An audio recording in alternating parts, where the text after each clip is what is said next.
unicorns. We're coming at you with how to put 1.8 VVT unicorn goodness into a 92 NA 1.6 Miata.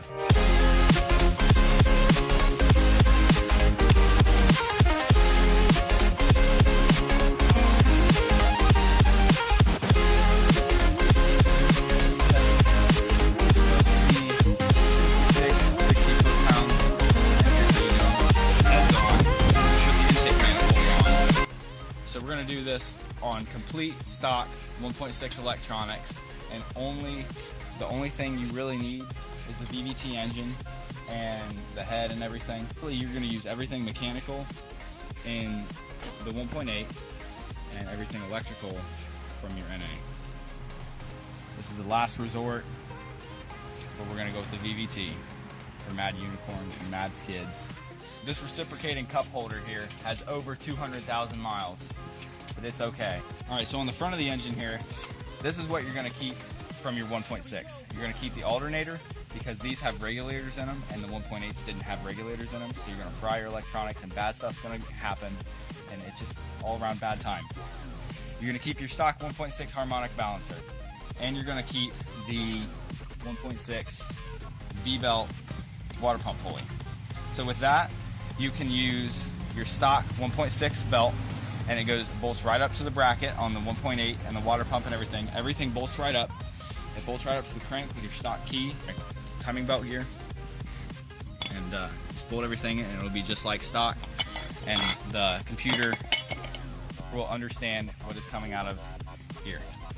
If you're swapping it into a NA8, use the harmonic balancer off the 1.8 and the water pump pulley, just like you would a 1.6. So we started with a bare block because we wanted to put fresh paint on it because it was pretty rusty. As I said, it was in a high mileage car. So we painted the block, and now we're just going to build it from the ground up. I'm putting the VVT signal line back on. And if you have a 1.6, you're actually lucky because you get this beautiful oil pressure sender that none of the 94 and up Miatas ever had. Actually, no, the 94 did. 95 and up didn't have these. So now we're gonna build the long block. We're gonna put the head on. So we already went through this. We just took off everything. The pistons and the cylinders are in great shape. Rings are good. The crank is good. Everything looks good. So I recommend putting a head gasket on any engine. While it's out, you might as well do it. And so that way you know you have a good platform to build off of. Your car's gonna be reliable. So it's extremely important that your deck is level and that you scrape all the head gasket off. And I like to spray my head gaskets with copper sealant. I know there's a lot of debate on that online and stuff. I just like to do it. I haven't had any bad experiences with it. I don't know anybody who's had any bad experiences with copper sealant. So I'm just going to use it just as an extra precaution because I don't really like taking my head off. I've done it way too many times. I don't really want to do it one more time. So we're going to put a little tiny bit of copper sealant on that multi-layer steel head gasket and put it back on, and make sure everything's scraped off, and then we'll put the head back on.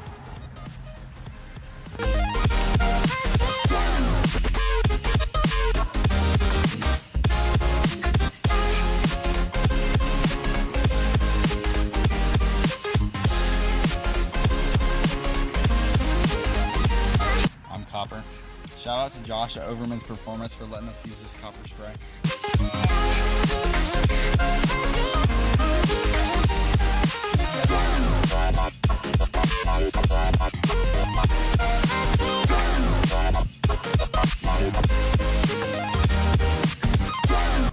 Always use anti-seize. The people before me did not use anti-seize.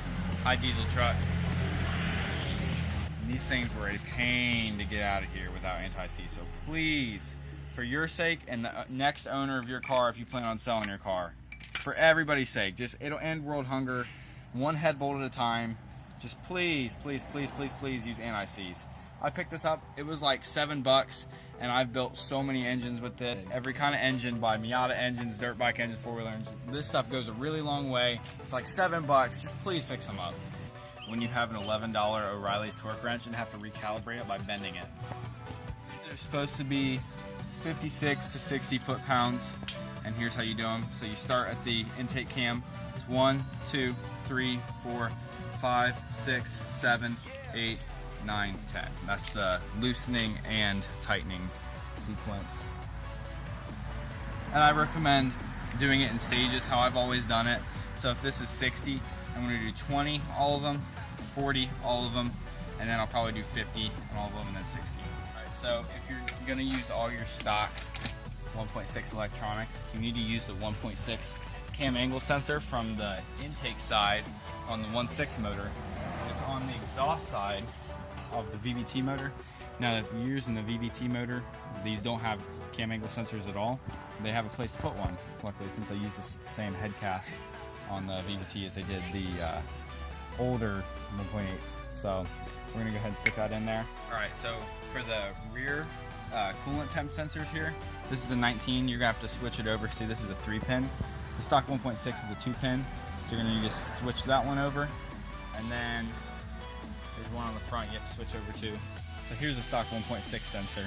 This is the one you're gonna wanna use. Just go ahead and put this in your 1.8 VVT head.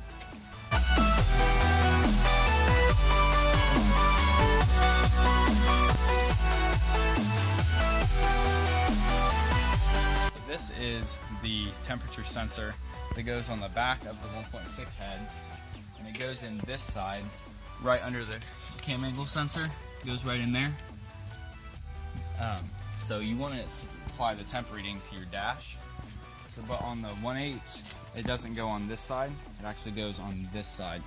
And they don't have these stock. They have this little plug in there, and these just thread right in. So since we relocated this sensor from this side of the block on the 1.6 to the other side of the block on the VVT motor, we need to extend this harness here, right here. It won't reach the other side. So what you should do, what a normal person would do, is cut it there and stick a wire in between and extend it to over there. But since we have an entire wiring harness out of an 01 ND Sport, we just found the connector and cut it out of the harness. I mean, unless you want to take the time and the money to take an entire wiring harness out of an NB, I mean, you do you.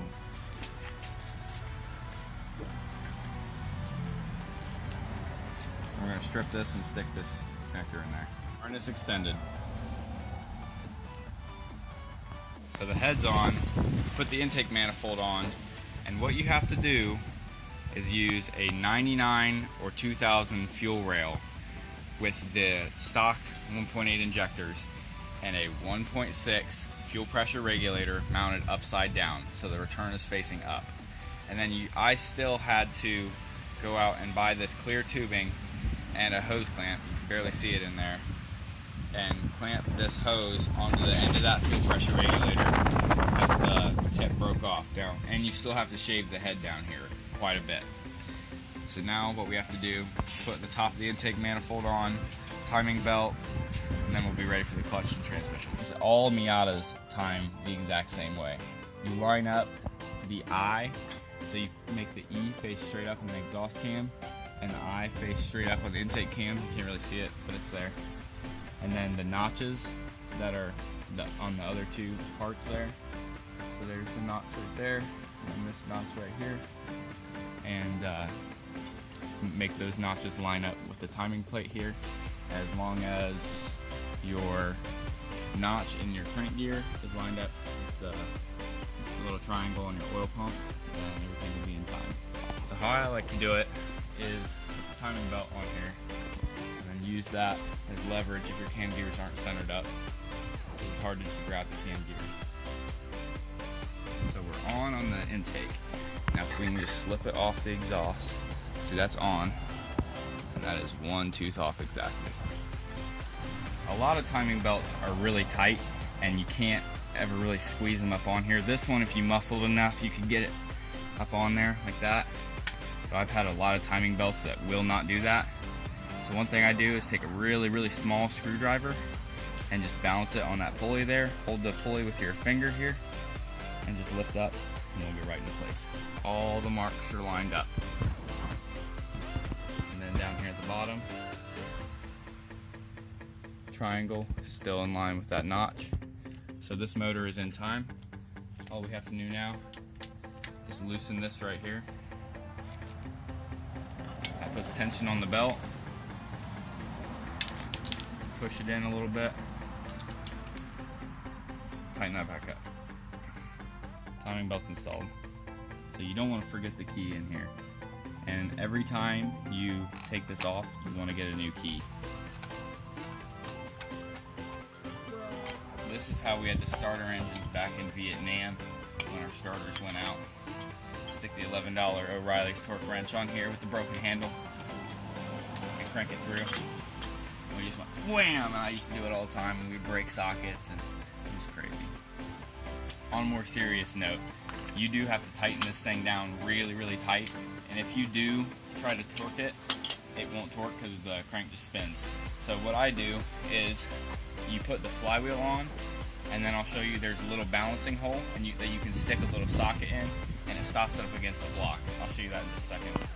I already explained to you why you have to use the stock 1/6 alternator and the harmonic balance. And so if you use this in the combination like this, the alternator, due to this bracket here, will be too far away, and then the belt isn't long enough.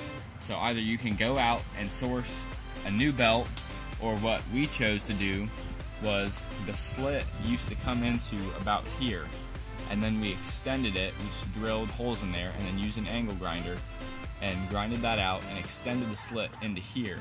So now it goes all the way over. But then what we ran into was it running into the block here. So you can see this used to come out on a square tip right there. So we grinded that out, so now the alternator fits in there. Then we ran into the alternator hitting up top here.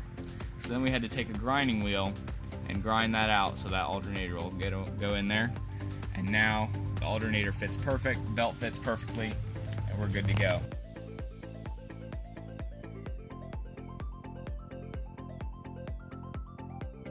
So you want your belt to be a little bit tighter than that. I'm just pushing on it, I'm not really reefing on it or anything. So just tighten it until that looks like it's about perfect right there. Just enough so it doesn't squeal when you start it up, and your belt will last a good long time.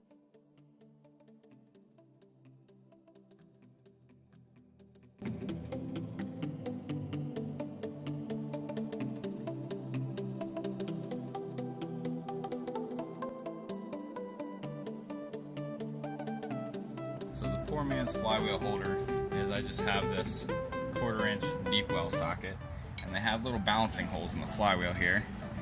So you just find the right one. It doesn't have to be 1/4 inch, but this is just the one that worked for me. Fits really well. Put it up against there. Then you can take your 19 sockets and torque these down. Just gonna hand tighten all of them first, and then I'll torque them. I'm torquing these down to like 80 foot-pounds. I don't really know the spec, but I'm just gonna torque them down to about that because, I mean, I don't think they really need to go that much tighter. If you're really scared about it, put Loctite on them. The manual recommends you put Loctite on them. So that's probably what you should do. So we're going to take out the socket here, and since all these are torqued down, we're going to flip this around to the other side of the block here.